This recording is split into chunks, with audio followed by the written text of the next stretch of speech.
O presidente Lula está no Japão para encontros com o G7, França, Alemanha e ONU.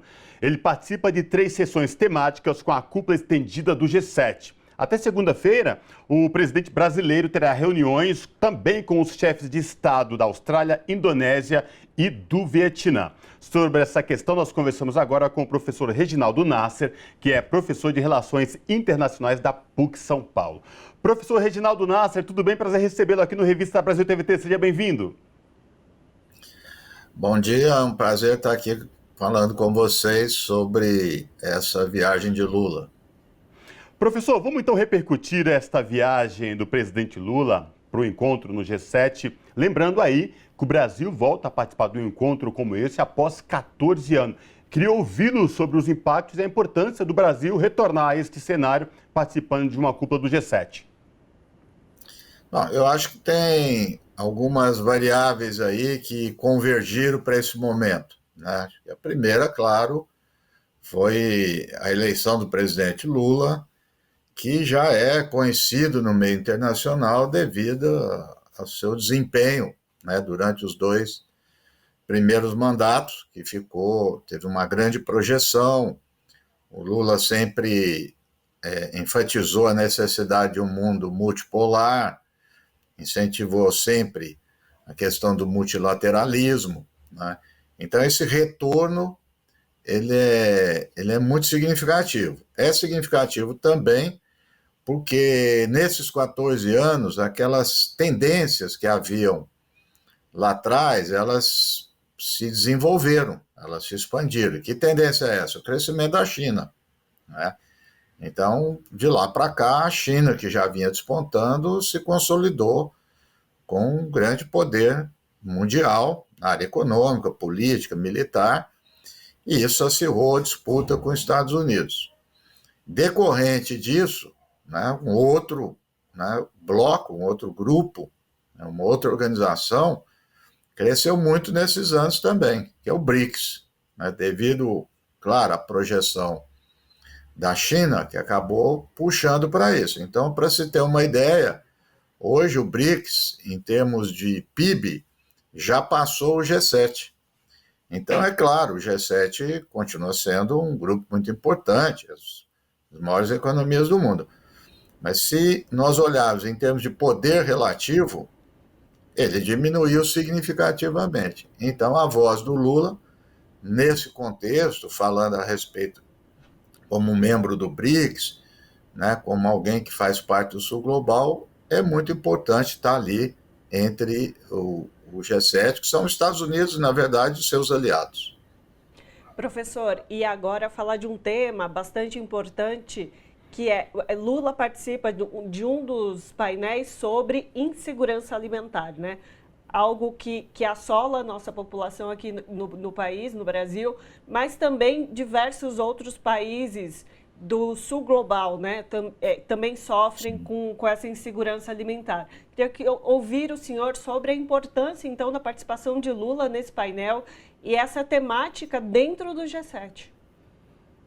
Bom, novamente, acho que tem um tema aí que vem, né, vamos dizer, uma marca nacional, uma marca aqui do Brasil, do Partido dos Trabalhadores, da liderança do Lula, né, que sempre se voltou para esse tema durante os seus governos, governo Dilma também, então, ou seja, os governos do PT, e agora ele retorna com uma grande preocupação, até porque, né, o Brasil retrocedeu nesse aspecto. Todos aquele avanço daqueles anos retrocedeu. Por outro lado, a gente sabe que essa questão não é apenas nacional, é uma questão global. Tem a ver com os mercados internacionais, né? Tem a ver com commodities. E no caso agora específico, que está acontecendo, tem a ver com a guerra da Ucrânia, né? Ucrânia e Rússia são grandes produtores de grãos. E isso tem impactado em vários lugares do mundo. O Oriente Médio, por exemplo, que é a comida básica, o alimento básico, é o pão, né, que vem do trigo. E os 2 maiores produtores são Ucrânia e Rússia. Também vários países ali da África. Então, isso também mais um tema para dar um elemento, né, uma identidade para esses países do sul global, que evidentemente, embora isso repercuta no mundo desenvolvido, obviamente que não é na mesma dimensão, longe disso, né?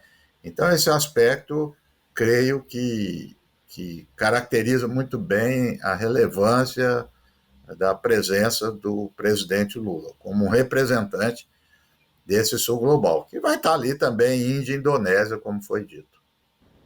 O professor, neste exato momento da conjuntura mundial, muitas mudanças desde a formação lá atrás do G7 para agora, né? Inclusive a gente tem um novo agrupamento com o BRICS. O G7, como era antes, hoje é totalmente diferente, mudou, ele se alinha com o BRICS. Queria lhe ouvir sobre essa questão, professor. Não, acho que, em termos, como eu já disse, em termos de poder relativo, ele diminuiu, mas hoje eles estão mais unidos em torno de duas grandes questões, né?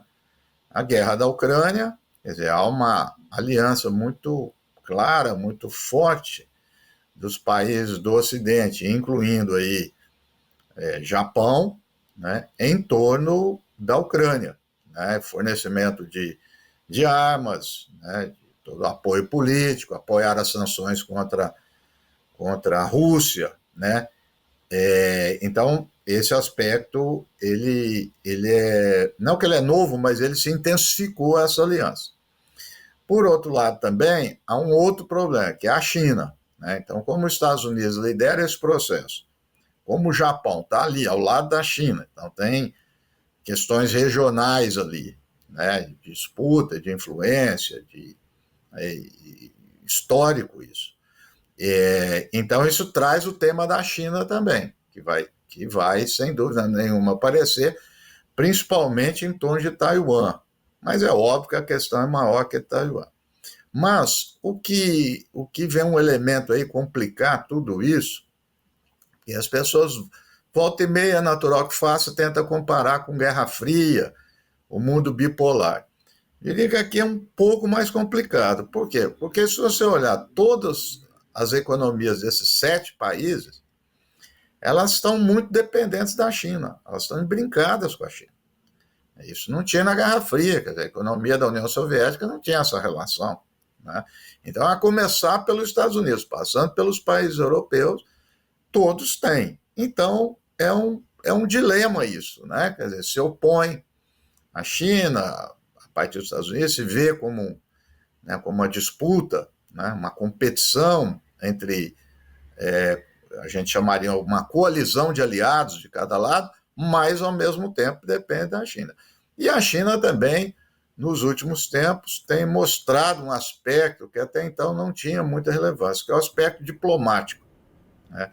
A China tem desenvolvido muito esse aspecto, ela teve um sucesso na mediação de um acordo que ninguém imaginava entre a Arábia Saudita e Irã. Então, a China tem entrado ali no Oriente Médio e tem tido iniciativas em relação à guerra da Ucrânia, né? Então, acredito que esse seja também um tema do G7, um tema novo, né? Então, o G7 hoje está alinhado, sem dúvida nenhuma. Mas também não esteve dessa forma em anos anteriores, quando era o Trump. Então, na verdade, embora haja, né, temas em comuns entre os países, por vezes as eleições nesses países, né, Estados Unidos, França, Inglaterra, mudam um pouco a configuração. Então, com a presença do Trump, não havia essa unidade como ocorre hoje. Então, essas questões, elas vão aparecendo ao longo aí desses anos, porque teremos eleições nos Estados Unidos, Trump é um dos favoritos, quer dizer, tudo isso vai aparecer de forma implícita ou explicitamente nessas reuniões. Professor, agora trazendo outro tema gostaria de saber do senhor se ele vai ser um tema central nessa reunião do G7, que é a questão da emergência climática. Brasil e Indonésia, inclusive, vão ter uma reunião bilateral para conversar sobre isso, que são os dois países que têm, digamos, o potencial natural, né? A Amazônia, as florestas na Indonésia também, de recuperar essa questão da emergência climática, já estão conversando sobre isso. Inclusive, na COP27, houve um compromisso desses países, tantos quanto outros, países mais ricos, né, do norte global, em colaborar com os países pobres para realmente se ter ações práticas contra o aquecimento global. Mas eu gostaria de ouvir do senhor se o senhor acredita que isso vai ser um tema que vai ser destaque ali do G7 e se há uma perspectiva de real ação e melhorar esse compromisso do G7 com essa pauta. Eu acho que, sem dúvida nenhuma, o tema vai continuar, porque ele assumiu relevância muito grande nos últimos anos, né? Teve inclusive o auge o ano passado, e agora ele deu uma arrefecida em função de vários fatores, né? Um deles é o comentário que a guerra da Ucrânia acaba assumindo, né, a prioridade nisso. Mas, ao mesmo tempo, revela também uma certa decepção com o posicionamento do Joe Biden, né? Então, quando o Joe Biden estava em processo eleitoral, mesmo no início do seu governo, né, esse era o grande tema que se contrapunha ao Trump, né? É um tema bastante polarizado entre os dois. No entanto, não temos assistido a ações concretas por parte dos Estados Unidos. O episódio aí que chamou toda a nossa atenção foi na viagem do Lula, quando teve aquela doação irrisória para a Amazônia, né? Eu acho que depois, com toda a viagem do Lula à China, à Rússia, ele aumentou um pouco a doação, né? Inglaterra agora, o rei teve a doação também ao Lula, tal. Então, mas veja, são doações, são coisas pontuais. Então, os europeus, os americanos ainda estão muito a dever nisso, a tudo aquilo que eles falaram, né, sobre a Amazônia, sobre um grande problema global. E acredito que o Lula, com seu estilo muito hábil, vai cobrar isso, porque ele já tinha cobrado antes, né? Ele fez uma lembrança desde a época do segundo governo dele, quando havia essa promessa. Então, essa promessa não foi cumprida, né? Muito discurso e pouca prática. Essa questão que você menciona com a Indonésia é importante, né? É mais uma tentativa, é mais uma iniciativa do Lula de se articular com outros países, fazendo com que o tema seja plenamente global. Quer dizer, o tema da Amazônia, os temas do Brasil aqui, os temas ambientais, eles se ligam também com outros países no mundo e a Indonésia, sem dúvida nenhuma. A Indonésia também, só para complementar, para dar esse quadro, ela também tem crescido economicamente, tem vários problemas, desigualdade e tudo. Inclusive, ela aparece, a projeção que o FMI tem feito entre as 10 maiores economias, né, para o ano que vem, está a Indonésia, está o Brasil, está a Indonésia, está a Índia, né, que são países não europeus, né, e que fazem parte disso que nós estamos chamando de sul global, né? Então, isso é outro tema, é outro indício, é outra tendência que a gente tem que ficar atento daqui para frente. Professor, nosso tempo está chegando ao fim, mas eu tenho que lhe fazer uma pergunta muito rápida no que diz respeito ainda ao G7 e o conflito Rússia e Ucrânia. Antes mesmo do G7 começar, já se especulava e se questionava a questão de possíveis sanções. Por que ao invés de falar em sanções, e eu não estou falando se é certo ou errado, a diplomacia do G7 especificamente não fala em paz, por exemplo? Sim. Bom, boa pergunta, né? Essa é um tom que o Biden deu, né, desde o início da guerra, e o que muitos pensavam que ele fosse arrefecer, pelo contrário, tem intensificado o envio de armas, um tom bélico, e o Lula tem razão, quando ele diz que, em vez de ficar falando em paz, ele né, eles ficam fazendo negociação. Olha, a situação está tão esdrúxula que o discurso do Trump, outro dia na CNN, passou a ser razoável, né? O Trump fez um discurso lá, claro que é eleitoral, mas dizendo que devia parar com esse apoio, que tem que fazer a mediação. Mas, aproveitando a ocasião, o G7 está acontecendo em Hiroshima. Hiroshima, como se sabe, foi uma das cidades, a primeira, né, onde os Estados Unidos lançou uma bomba atômica. E a gente não pode ter nenhuma escusa em classificar como um ato terrorista de Estado. Matou milhares de pessoas na hora depois. Então é muita hipocrisia vir agora com essa história de barrar o poder da Rússia, não sei o quê. A Rússia é um poder nuclear. Então nós podemos ter a crítica que for ao regime político, à invasão da Ucrânia, que eu tenho, mas ela é um regime nuclear. Então a gente precisa tomar cuidado com isso.